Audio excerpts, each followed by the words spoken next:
everyone. Welcome back to our YouTube channel.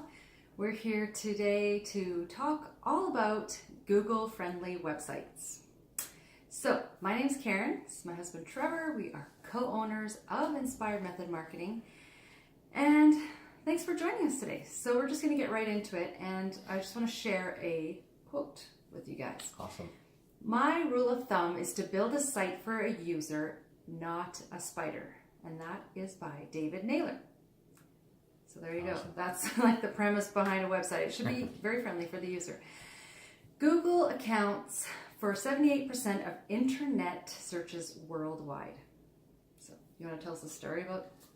Sure, yeah. Well, what we found here is that a lot of businesses design their websites solely based on how it looks and not how it creates leads and sales or how it ranks on Google. They do it basically just for themselves and, oh, does it look pretty? But you know, a pretty website on page 18 of Google does you no good at all. Yeah, it's in the graveyard, isn't it? Yeah. So, okay, let's get down into the nitty gritty. All right. What does it mean? What do you mean by the term Google-friendly website?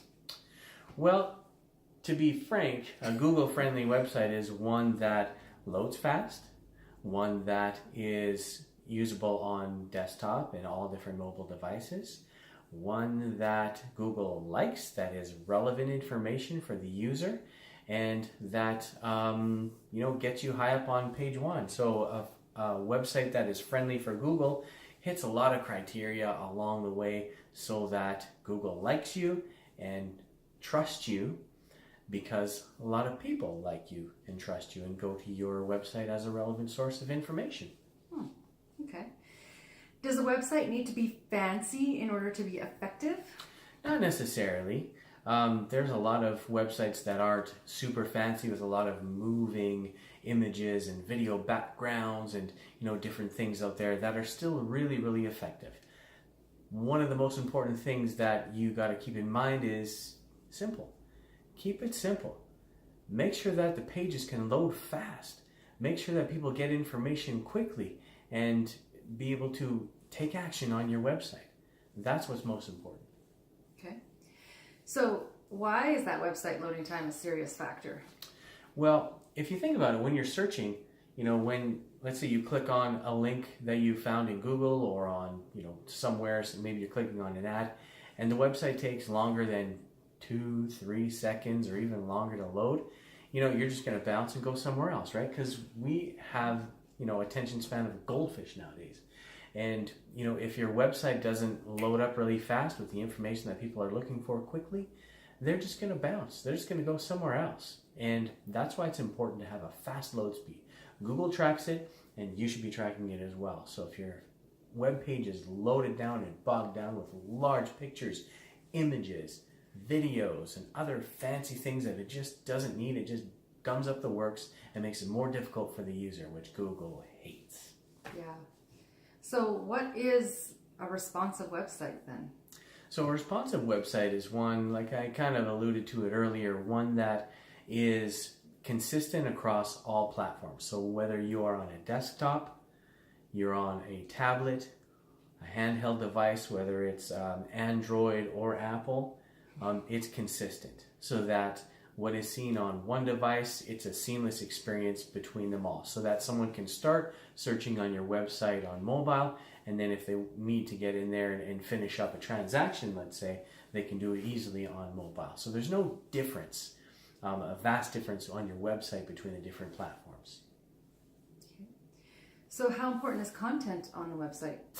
Content. Well, when you think about Google, the whole reason that Google, Yahoo, Bing, MSN, all these different networks came about, these search engines, was for information. People are looking for information when they're searching on these websites. So what does your website have to have? Information. Information in the form of words.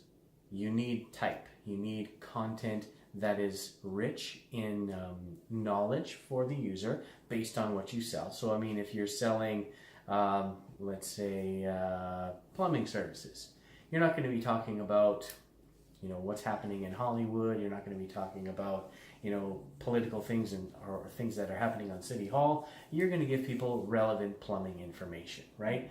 Yeah. That's what you need to be putting on your site. So if you say you're a plumbing website, you're a plumbing service, that's what the content needs to be about, because that's what people are looking for. Okay. Does a small business need to have a website that has hundreds of pages on it? No, not at all. You just need a few pages if you're a small business. Now, the only reason you would have hundreds or even thousands of pages, it's simply because you have an e-commerce website where you're listing a bunch of products for sale.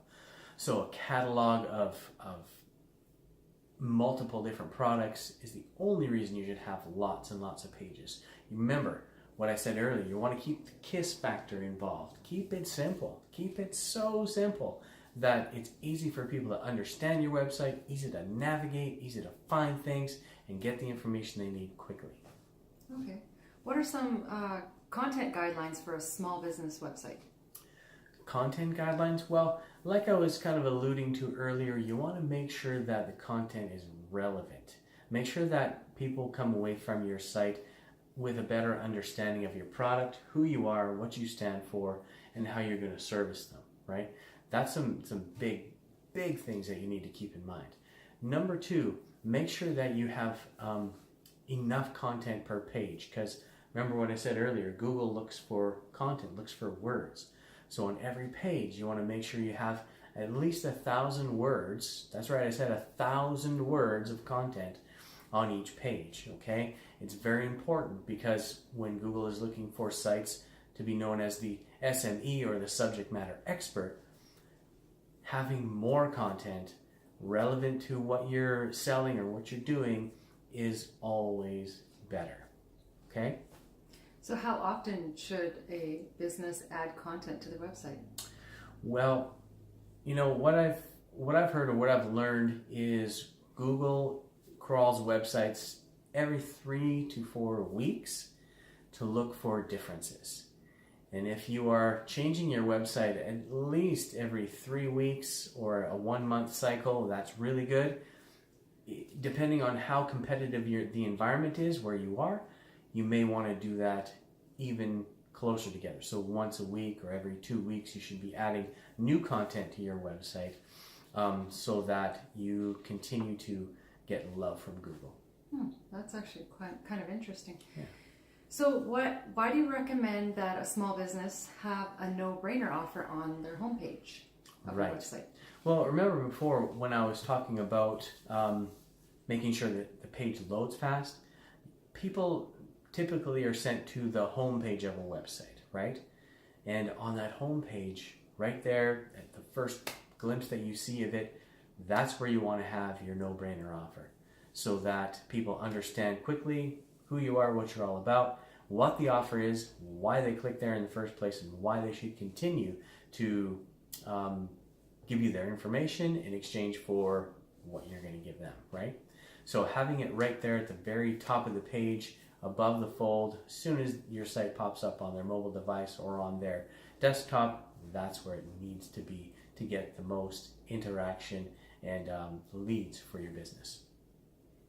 So then the no-brainer offer shouldn't be just anywhere on the page. It should be kind of at that top portion, the first spot that they see. When they exactly. Yeah, I see a lot of websites where they're trying to hold out or something from customers. They think in their mind that, oh, if people are on my page, I'll wait till they scroll down to the very bottom to see the offer. And that's a huge mistake.